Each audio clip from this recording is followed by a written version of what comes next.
Is a rescue therapy right for you? Only you and your healthcare team can decide whether a rescue therapy should be a part of your seizure treatment. Remember, this is not a one-time conversation. If a rescue therapy is not right for you now, it could be right for you later. Now, if your seizures are not controlled, you and your healthcare team should take another look at your daily treatment plan. A change in medicine or new treatments may be needed. But when you're taking another look, remember to talk about rescue therapies. If you have a rescue therapy now, is it being used in the best way? Is it still the right treatment for you? If you don't have a rescue therapy, should you have one on hand? Okay, let's look at rescue therapy options. The first rescue therapy was diazepam rectal gel, also known as Diastat. There are also FDA-approved therapies given as a spray in the nose.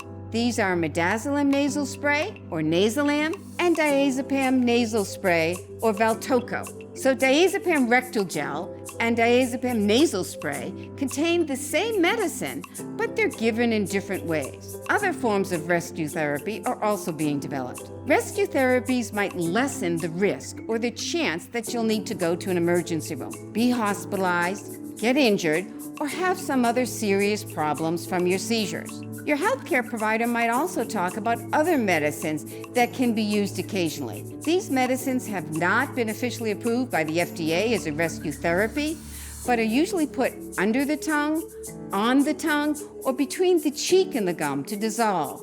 Now, rescue therapies are designed to be used by anyone who's been taught how to use them. Your family or friends can give you a rescue therapy.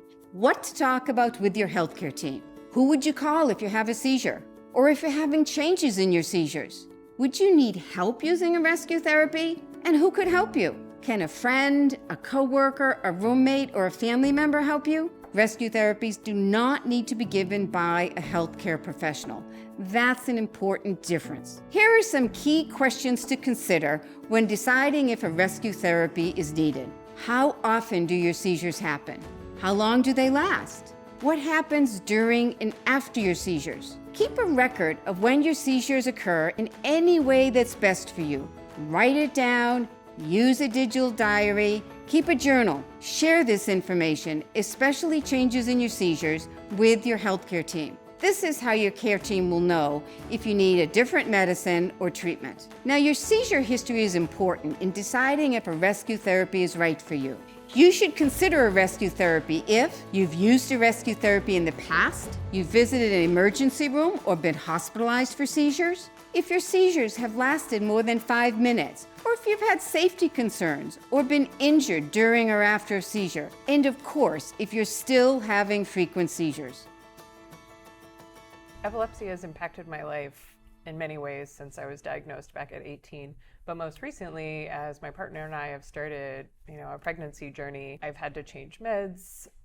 We've learned of a new trigger, my cycle, and so it's definitely impacted us as we're trying to start a family. Didn't think about that when we first were talking about, hey, let's see if we can have a kid. Epilepsy, always have to think about it and how it's going to impact different things you want to do. You just have to talk about it with your healthcare providers. Considering I started having my seizures at 23 and wasn't diagnosed till 25, in the very beginning I was in denial. I was angry, but I know that I had to stay strong, not for myself, but for my kids. So it really affected my life in a big way because growing up, I grew up what I thought was normal, not having seizures, and then it kind of slapped me in the face. But now, after having it for so long, it's kind of like I had to embrace it so I can just realize that this is my journey. Epilepsy started when I was 20 years old, but I only had one seizure. But from that one seizure, I was labeled, and it wasn't, that's Lowell Evans, he has epilepsy. It was like, that's the guy that has epilepsy, named Lowell.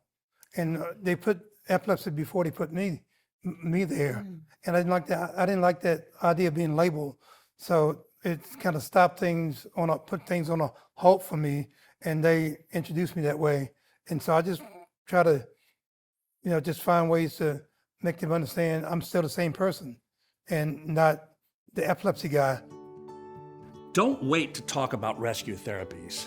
Talking about your seizures, your seizure action plan, and rescue therapies is a basic part of learning about your epilepsy and how to manage your seizures. Feel comfortable to start the conversation with your healthcare team at any time. If you've been recently diagnosed with epilepsy, you may have many questions.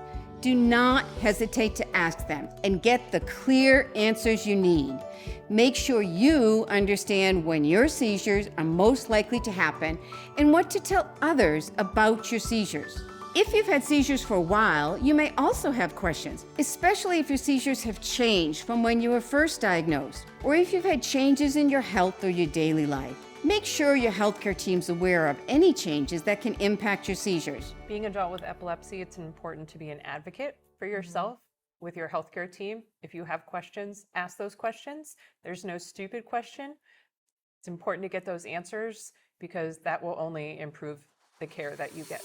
Write down a list of your questions before you go to your appointment. It may also help to bring someone with you. It may take more than one visit to get all your questions answered, but make sure you have those follow-up visits lined up before you leave the office. Rescue therapies are an option to explore with your healthcare team. They may help you manage your seizures. Talk to your team about what's going on with your epilepsy. Don't be afraid to start the conversation. Together, you can learn more about your seizures, discuss changes in your health or daily life, work on creating a written and up-to-date seizure action plan. Talk about if rescue therapies may be right for you as part of your seizure action plan. Having a rescue therapy on hand has helped me feel a little more independent, not as vulnerable, and more comfortable. Having a rescue therapy on hand has made me feel more confident and prepared for when a seizure does happen. Having a rescue therapy on hand for me made me feel stronger that I could be ready just in case something happens. Don't wait. Talk to your healthcare team about new treatment options like rescue therapies. Find out how a seizure action plan and rescue therapies can help you feel better prepared, more confident to live your life to your fullest potential.